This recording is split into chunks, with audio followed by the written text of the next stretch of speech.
नमस्ते बच्चों। आज हम लोग एकांकी संचय का जो दूसरा पाठ है बहू की विदा इसको करेंगे।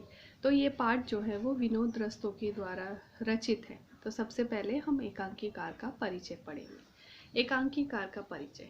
विनोद रस्तोगी का जन्म 1923 में उत्तर प्रदेश के फारुखाबाद जिले के शमशाबाद नामक गांव में हुआ।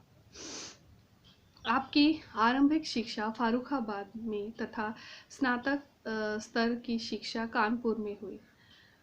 स्नातक स्तर की शिक्षा मतलब ग्रेजुएशन तक की शिक्षा। हिंदी विषय में एमए के बाद रस्तोगी जी आकाशवाणी के इलाहाबाद केंद्र में नाट्य निर्देशक के पद पर कार्य करते रहे। अब इन्होंने रेडियो में भी काम किया। अपने नाट्य साहित्य के क्षेत्र में प्रवेश किया। अब तक आपके 8 उपन्यास तथा 2 कविता संग्रह प्रकाशित हो चुके हैं। आपकी अनेक रचनाएं पुरस्कृत की जा चुकी हैं। नए हाथ, आज़ादी के बाद, बर्फ की मीनार, गोपा का दान, दरारें, रुपए, रूप और रोटी, भगीरथ के बेटे आपकी बहुचर्चित रचनाएं हैं। आपकी रचनाओं में जीवन की समस्याओं का चित्रण हुआ है। आधुनिक जीवन की मानसिक कुंठाओं को उन्होंने अपनी एकांकी में स्थान दिया है। तो यहाँ तक हमने विनोद रस्तोगी जी के बारे में पढ़ा। इसके बाद इस नाटक के पात्रों का परिचय। जीवनलाल एक धनी परिवार व्यापारी, अवस्था 50 वर्ष। राजेश्वरी जीवनलाल की पत्नी, अवस्था 46 वर्ष। रमेश जीवनलाल का पुत्र, अवस्था 22 वर्ष। कमला रमेश की पत्नी, अवस्था 19 वर्ष। प्रमोद कमला का भाई, अवस्था 23 वर्ष। यानी ये इसके पात्र हैं। और भी छोटे छोटे हैं लेकिन ये ही मुख्य रूप से पात्र हैं। और इसके बाद कमरा आधुनिक ढंग से सजा हुआ है क्योंकि ये एकांकी नाटक है, इसीलिए यहाँ पर कमरे की सजावट के बारे में भी कहा गया है कि कमरा आधुनिक ढंग से सजा है। सामने की ओर बाएं कोने में रेडियो और दाएं कोने में पुस्तकों का रैक है। कमरे में के बीच में सोफा सेट है। छोटी गोल मेज पर सुंदर फूलदान रखा हुआ है। कमरे में 2 द्वार हैं, यानी 2 दरवाजे हैं। सामने वाला द्वार अंदर जाने के लिए है और बाईं ओर का द्वार बाहरी बरामदे में खुलता है। दोनों पर पर्दे पड़े हैं। दाईं और खिड़की है जो खुली हुई है, यानी एक खिड़की है जो खुली हुई है। पर्दे उठने पर, जब पर्दा उठता है यानी जब नाटक का मंचन होता है या नाटक को खेला जाता है तो पर्दा जब उठता है, जीवनलाल खिड़की के समीप खड़े हुए दिखाई पड़ते हैं। वे बाहरी ओर देख रहे हैं, यानी बाहर की ओर देख रहे हैं और आंखों पर चश्मा है। भरे हुए चेहरे पर बड़ी बड़ी मूछें हैं। सिर गंजा है। धोती कुर्ता पहने हैं। मुख पर गंभीरता और समृद्धि के चिन्ह हैं, यानी मुख जो है वो बहुत गंभीर है और समृद्धि के चिन्ह उसमें दिखाई दे रहे हैं। यानी काफी अमीर परिवार से है ये, इसका चिन्ह उनके चेहरे से ही पता चल रहा है। उनसे कुछ दूर हटकर ही प्रमोद विनम्र भाव से खड़ा है। प्रमोद यानी उनके बेटे की पत्नी का जो भाई है वो वहां पर थोड़ी दूर पे खड़ा है। वो पैंट और बुशर्ट पहने हैं। चेहरे पर निराशाजन्य करुणा भाव है, यानी चेहरा जो है वो झुका हुआ है, वो थोड़े से दुखी नजर आ रहे हैं। प्रमोद आगे बढ़कर धीमे स्वर में, क्या निर्णय किया आपने? यानी आगे बढ़कर वो पूछ रहे हैं कि क्या निर्णय, क्या सोचा आपने? जीवनलाल विदा नहीं होगी, यानी जीवनलाल बताते हैं कि नहीं, विदा नहीं होगी। प्रमोद लेकिन जरा सोचिए तो, यदि आपने विदा नहीं की तो बहन की क्या दशा होगी, यानी मेरी बहन के बहुत दुखी हो जाएगी, उसकी क्या दशा होगी। तो जीवनलाल कहते हैं मैंने उसकी दशा का ठेका नहीं लिया हुआ है, यानी उसकी स्थिति जैसी भी होती है उसके लिए मैं जिम्मेदार नहीं हूँ, उसके लिए तुम लोग सभी जिम्मेदार हैं। वो प्रमोद कहता है हर लड़की पहला सावन अपनी सखी सहेलियों के साथ हंस खेलकर बिताने का सपना देखती है। पहला सावन यानी नॉर्थ इंडिया में सावन का जब महीना होता है तब लड़कियां जो जिनकी शादी हो जाती है तो पहले सावन के लिए वो अपने मायके जाती हैं और वहाँ पर अपनी सहेलियों के साथ झूमती हैं, खेलती हैं। पेड़ों में झूले डाले जाते हैं, वे झूला झूलती हैं। तो इसीलिए वो जो दिन है वो उत्सव के रूप में मनाया जाता है। इसीलिए प्रमोद कह रहा है कि हर लड़की पहला सावन अपनी सखी सहेलियों के साथ हंस खेल कर बिताने का सपना देखती हैं, तो ऐसी अवस्था में मैं वो भी सोच रही थी कि वो अपने मायके में जाकर मज़े से आनंद से इस उत्सव को मनाएगी। अगर आप जाने नहीं देंगे तो उसका दिल जो है वो टूट जाएगा। जीवनलाल कहता है, जानता हूँ, यानी मुझे पता है। जीवनलाल सोफे पर बैठकर जमाइया लेते हैं, मानो प्रमोद की बातों से ऊब रहे हों, यानी प्रमोद की बातें अब उसे बोर लग रही हैं, अच्छी नहीं लग रही हैं, क्योंकि वो घमंड से चूर है। वो नहीं चाहता है कि उनकी बहू उनके मायके में जाए।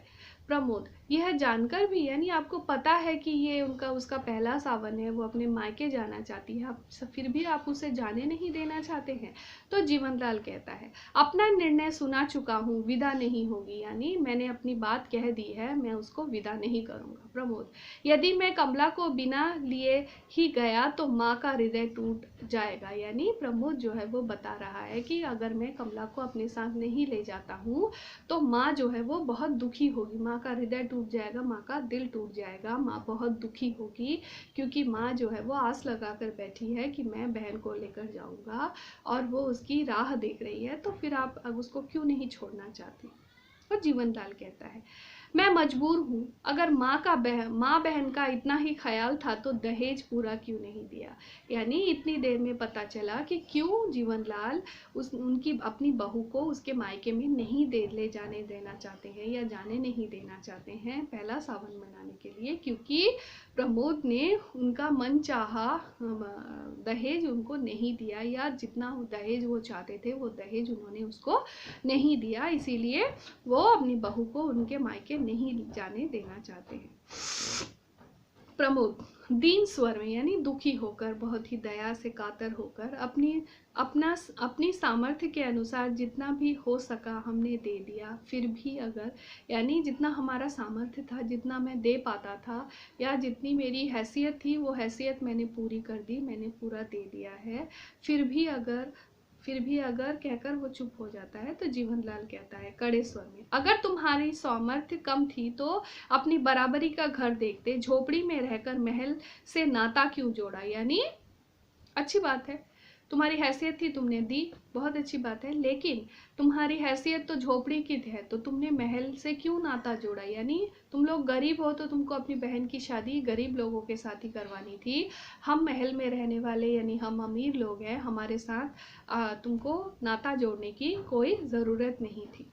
तो प्रमोद हाथ जोड़कर जी, वो कहता है हाँ, वो एग्री होता है उनकी बात पर। फिर जीवनलाल उठकर आवेश में टहलते हुए, देना तो दूर, बारात की खातिर भी ठीक से नहीं की गई, यानी तुमने दिया तो नहीं, साथ में हम लोगों की बारात जो गई थी उनका ठीक से ध्यान भी नहीं रखा, मेरे नाम पर जो धब्बा लगा है, मेरी शान में जो ठेस पहुंची है, भरी बरादरी में जो हंसी हुई है, उस करारी चोट का घाव आज भी हरा है। यानी मैं वहाँ पर अपने मेहमानों को लेकर जब बारात में गया, वहाँ पर भी अच्छी तरह से उनकी खातिरदारी नहीं हुई, जिसकी वजह से मेरे शान में बहुत, मेरा जो शान था उसे बहुत ठेस पहुँची, भरी बरादरी में मेरी हंसी उड़ाई गई और मेरे ऊपर सब लोगों ने मेरा मजाक उड़ाया, मुझे बहुत दुख हुआ, मेरी बहुत हंसी उड़ाई गई, मैं बहुत अपमानित हुआ। तो उसका जो घाव है वो अभी भी हरा है, यानी वो घाव अभी भी ताज़ा है।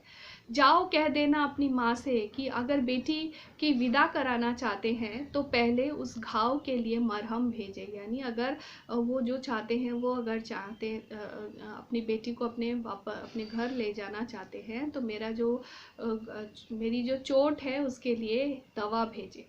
तो प्रमोद कहता है जी, आप इस समय तो विदा कर दें, हम गौने में आपकी हर मांग पूरी करने की चेष्टा करेंगे। ठीक है, आप जैसा कह रहे हैं मैं मानता हूँ, लेकिन अभी आप उसे विदा कर दीजिए, जब गौने में हम उसे लेके जाएंगे। गौना एक प्रथा है जिसमें लड़कियों को पहले के दिनों में लड़कियों को बहुत छोटे उम्र में ही विवाह कर दिया जाता था, तो उसके बाद वो कुछ दिन अपने ससुराल में रहकर वापस अपने मायके चली आती थी और यहाँ पर रहकर थोड़ी पढ़ाई करके, घर का काम सीखकर, हाथ का काम, सिलाई फुड़ाई का काम सीखकर थोड़ी सी सयानी होने के बाद उसे फिर से विदा किया जाता था। तो वो जो सेकेंड टाइम विदा किया जाता था उसे गौने की रस्म कही जाती है। तो इसीलिए प्रमोद कहता है कि जब गौना होगा तो आपकी पूरी मांग, आपकी जो मांग है उसे पूरी करने की चेष्टा मैं फिर से करूँगा। अभी तो आप कम से कम मेरी बहन को भेज दीजिए। तो आज का पाठ यहीं तक, इसके बाद वाला भाग जो है हम अगले वीडियो में करेंगे। अपना ध्यान रखना, ठीक से पढ़ाई करना। धन्यवाद।